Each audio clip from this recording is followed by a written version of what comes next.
Welcome to this podcast. This podcast is called Woman Breaking Boundaries. Today is our first episode. My name is Alexandra Sierra. I'm doctor in cognitive science and artificial intelligence. Hi, my name is Fina Kurreeman. It's the first time for me to do a podcast. I'm a scientist. I'm a doctor in genetics, and at the same time a woman. And we're both here to talk to you about how we've broken boundaries and how we're doing to break more boundaries and how we plan to keep going. Yeah, so what is this podcast about, Fina? Like more in deep for all the audience, all the women to look in and listen us today. So we've talked about this a little bit before the podcast, and we're both coming from different continents, and as women that have magically ended up in the Netherlands, we've both broken boundaries in many, many ways to get to where we are now. And this podcast is about, our journey, but also the journey of every single woman out there who's doing this every single day of their life. We plan to talk about our personal stories, but also about our professional journeys, about tips and tools on how each of you listening to us can use it for your own personal growth. And we hope that you'll find our podcast interesting. Yeah, exactly. So we will have some more episodes. And today the podcast is about empowerment.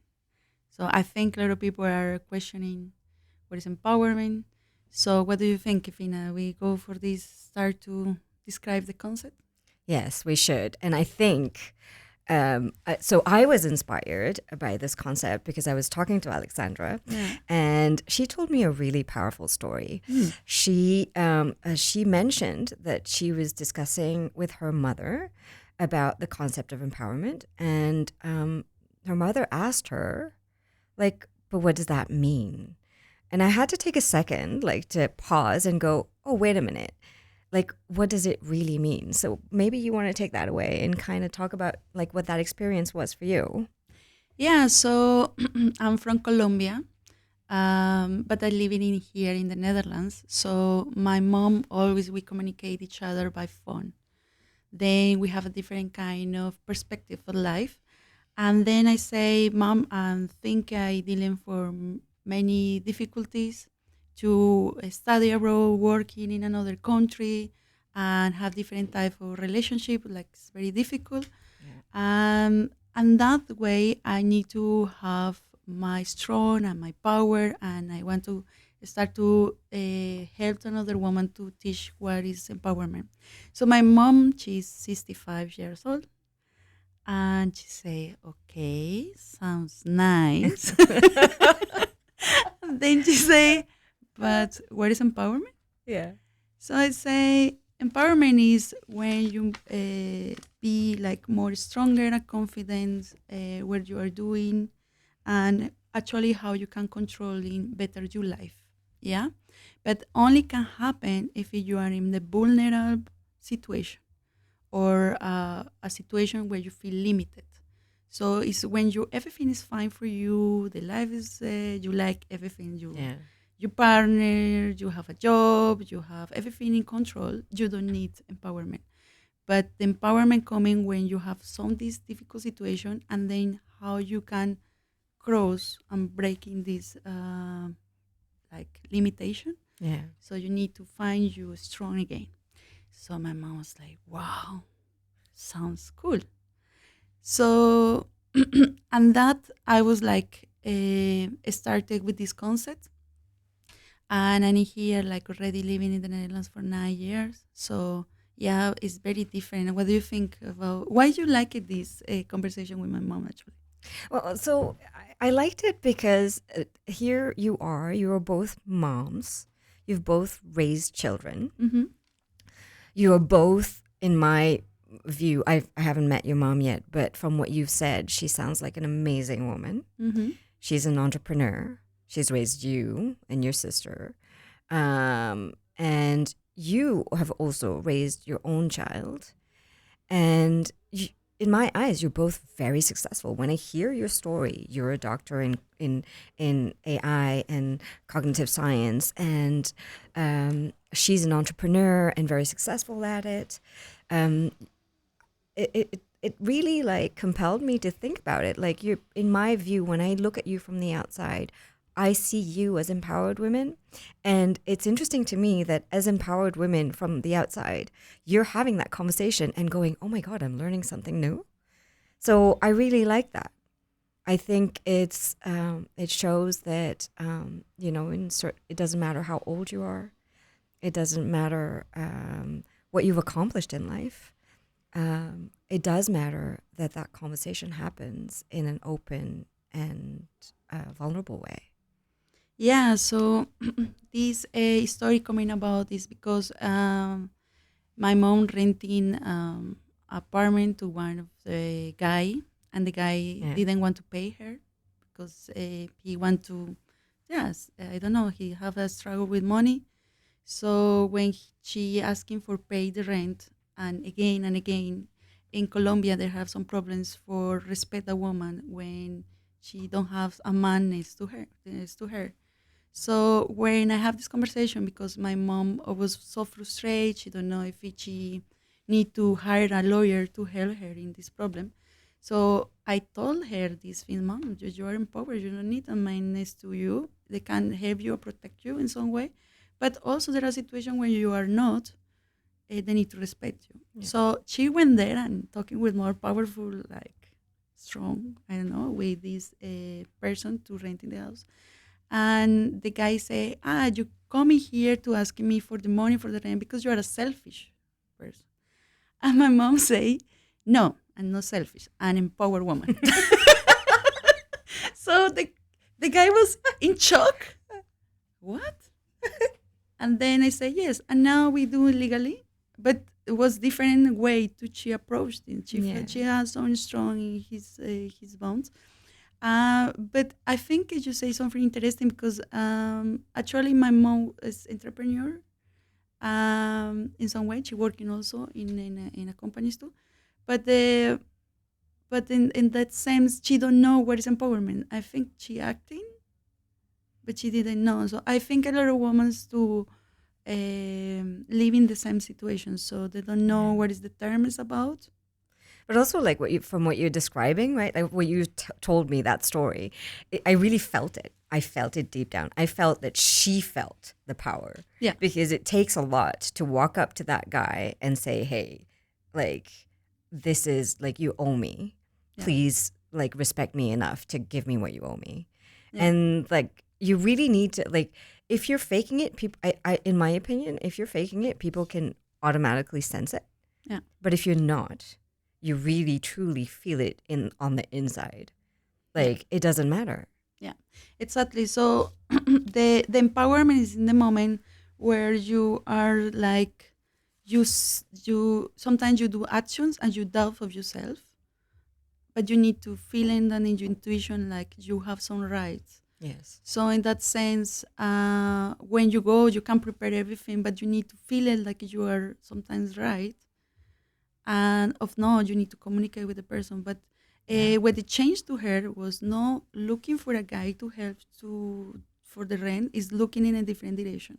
Like the guy tried to make her to don't pay, make to her feel bad about this. And it's not necessary because she bought the apartment, she cleaned, she working a lot to have this. It's her thing, right? Yeah. So technically, but I think like you say something really powerful. I think like what you did for her is basically like she was walking around with this idea like, oh, well, I need a man next to me for the guy to respect me. Exactly. But I think you kind of like changed that belief system in her, like where you basically said like, hey, but you don't need one. You're strong enough. Go and do it.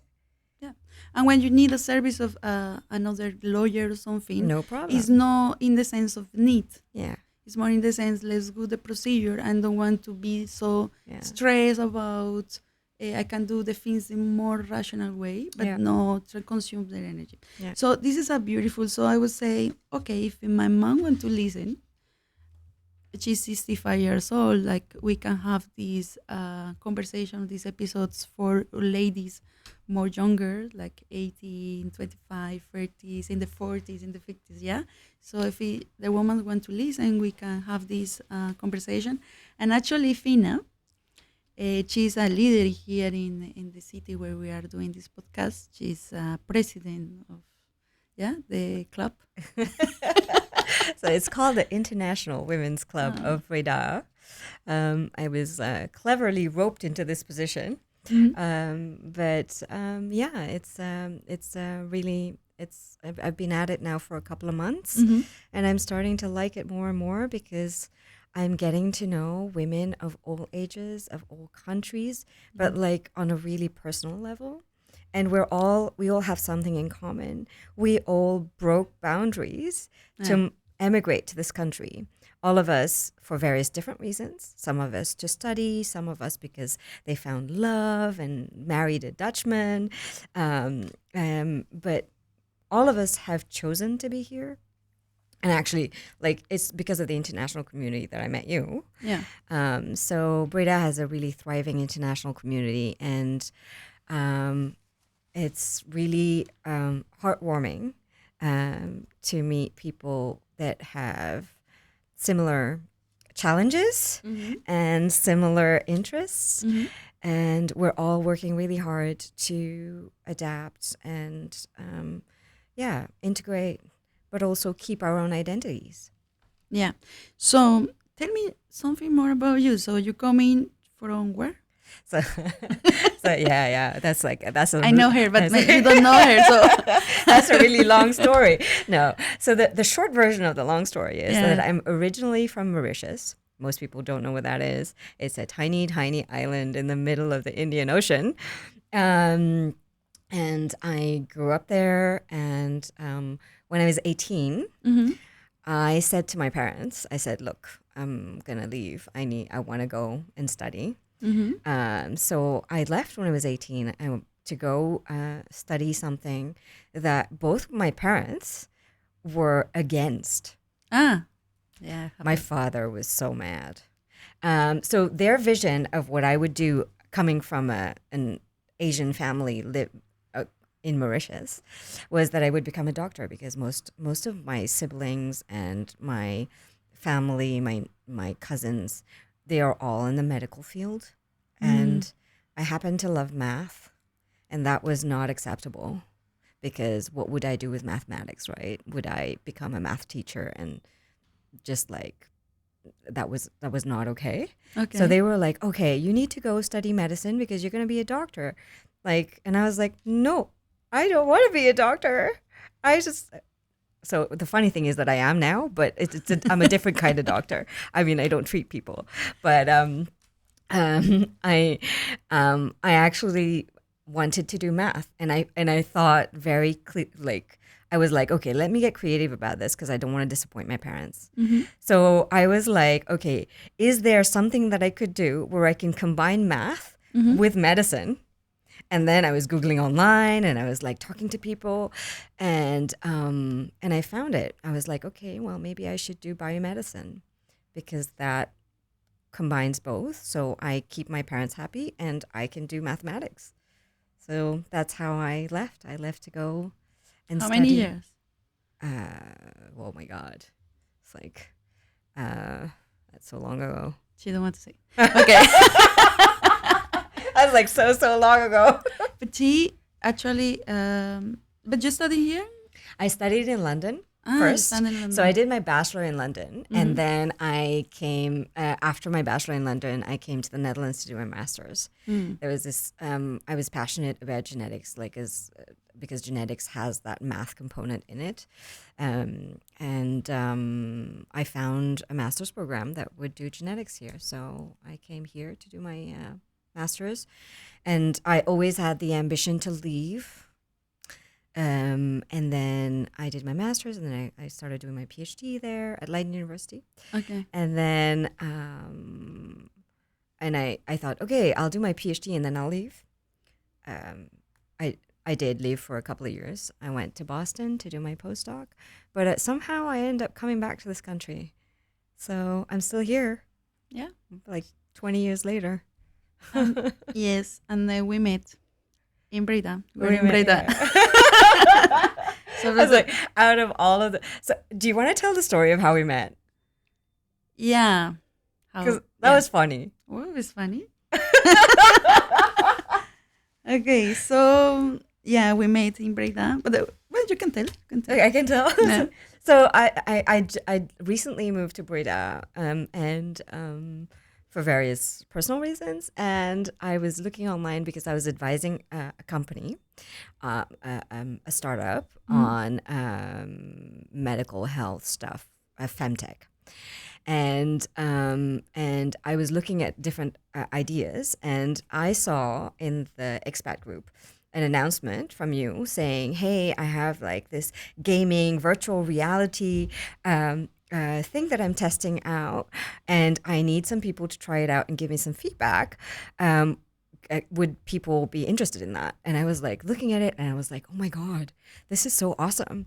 There's this woman who's doing virtual reality and gaming and all of that, and she has her own personal company." And I was super impressed, and I was like, so that's when I sent you a message. Yeah, so we met. Bueno, I tell you my story too. It's a little bit longer. Please do. And then, so I have a company, yeah, and I develop a software in virtual reality. And then we met in the library, and I show my super cool experience. And I remember I quickly saw her. She was like really very smart. And I say, but you study more? Or, yeah. So, and then I discovered it's lovely. She's a doctor. She really was a assistant professor in the Netherlands. She moving from, because it's very hard to conquer another country when you don't speak the same language. Yes. You don't look like them. We're Yes. actually not blonde. So. And yeah, so there are many things. The visa, for instance, you need to have more difficulties to get it. There are many barriers. So I met her, so we really match in that moment. And I saw her. She developed a special app. Also, she was in the same process. So I was like, really, wow, I like it. That. So, and after we continued talking, and then after asking her if she have a boyfriend. And this is for the next episode. The next episode. The next episode, we're going to talk about love. Yeah. Okay, that's it. So this is how we met, and then we started talking more, and then we started this project together. And for my personal story, and I study my bachelor in electronics in Colombia, my master in education there. And actually, I want to be a housewife. Are you serious? Yes. I didn't know this. Yes.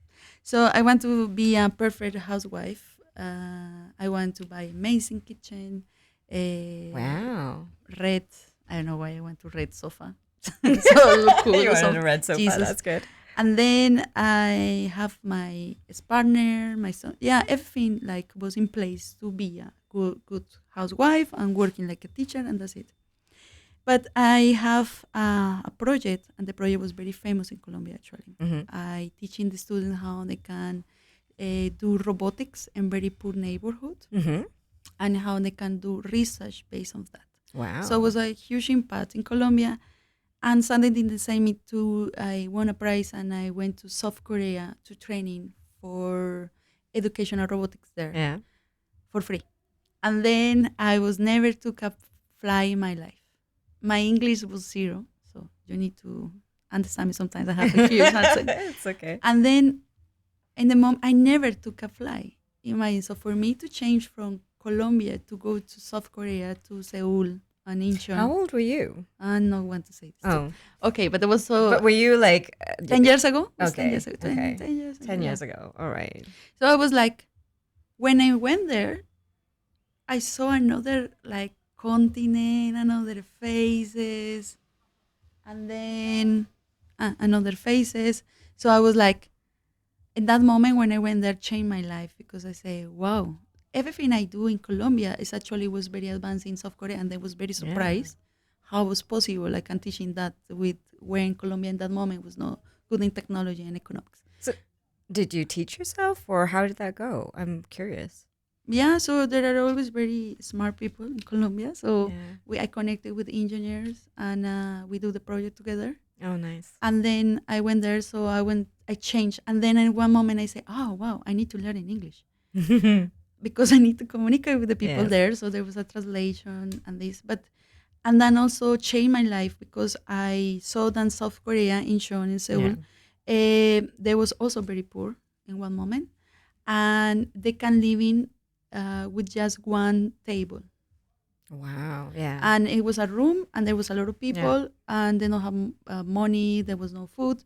But the story was very powerful in there because there was like a table, and the table can be, you can eat in the table. They have a place to eat in. For this reason, the table is very small. But also then clean it up, and it can be your living room, your sofa and everything. Wow. And you clean it up, and you can study there and make studies, because when you are poor, it's like you can use one table for everything. So you don't need to buy too many things. And in that moment, my concept was changed. And I went to one of the fabric, was in Samsung, and asking them, where is the fabric? So I was imagining it was a huge city with a lot of fabrics of technologies. And then it was like, say, no, we don't have the fabrics here. We have in another country. So I say to them, what do you have in here then? We have the brains. We have the doctors. Wow. In South Korea, they have the doctor who create all the inventions, but all the technology is made it in another country. So for me, it was like, wow, I want to be a doctor too. So when I came back to Colombia, my family was like, no, go. Oh, really? And then, because they were more, or you are a housewife or you are an entrepreneur, but you cannot be academic. Oh. They don't want to be, my mom. Yeah, so it's kind of similar, right? Like both our families kind of just like went, no, we don't like what you're planning to do. Yeah, but my father, yes, he liked it. Oh, really? And then he said, no, you can make it. And my partner didn't like it, and he said, if you going to study abroad, we broke up. And you need to raise your kid alone. So, oh my God. And because he say no. Or you're studying here, but we cannot go another countries. He was scared for be abroad, and so stubborn. And I say, I don't want to buy any sofa, anything in my house. I want to use this money for study English. And I study English, and I won the scholarship. I came to the Netherlands to study and did my PhD. But the thing is, I bring my son. So I was here, suddenly a concept I didn't know was single mom. Yeah. And I was like, I'm not single mom. This is the father. But I was like, suddenly, because and then I understand this concept and how hard it raise a kid in here when you study and work after that. Yeah. So after I finished, and then I did working here. I already a teacher for 3 universities. And then I would say I want to also entrepreneur. Mm-hmm. So there was when I designed we were talking in another episode about entrepreneur ideas. You can maybe have it and want to increase how you raise more money for the second. But this is the story. Sure it is. I think what we're kind of saying is that we're the kind of people that don't want to make choices. We kind of want to be everything. We want to be the academic, but we also want to be the entrepreneur. Yeah. We also want to be the housewife. We also want to be like pretty much everything all rolled into one. Yeah. Because why limit yourself, right? So this is our way of being.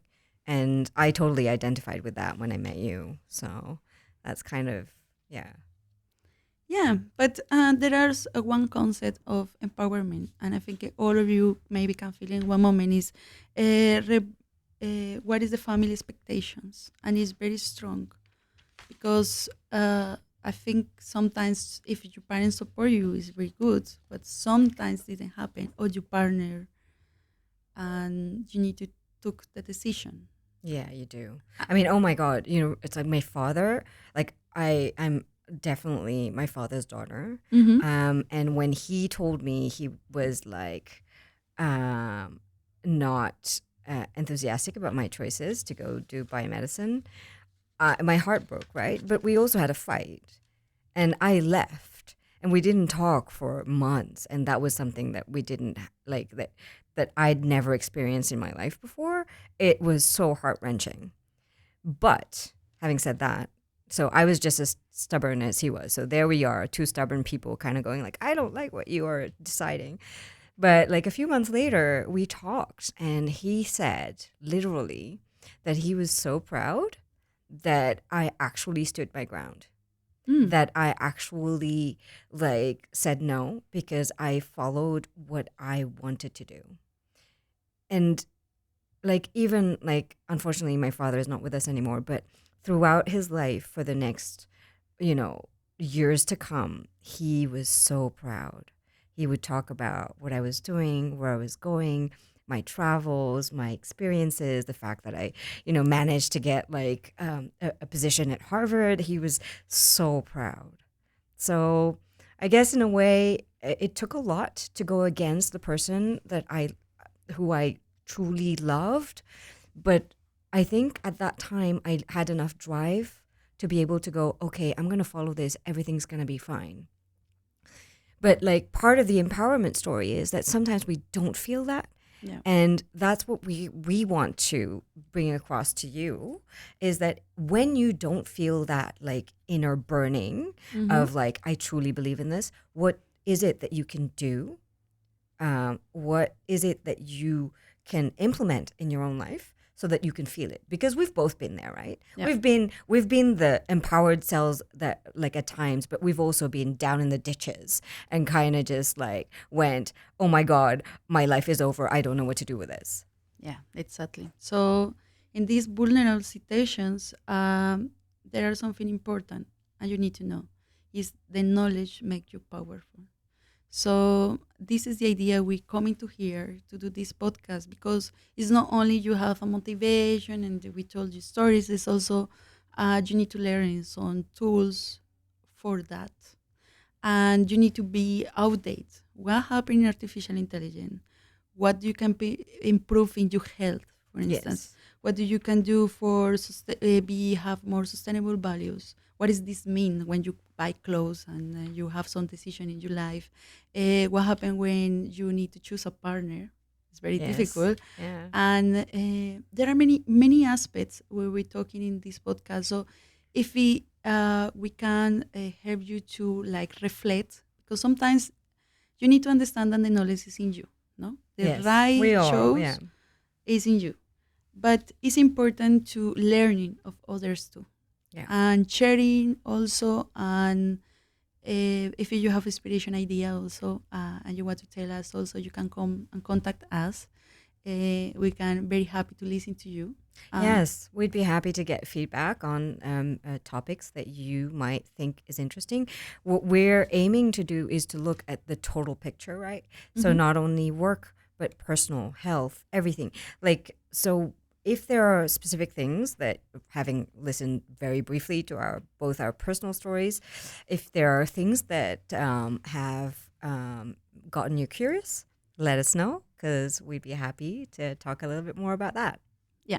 So then also we have some guests. We invite some guests to our podcast because we love it. To learning also. Yeah. So the structure will be that we hopefully will bring along some other people who can also inspire you.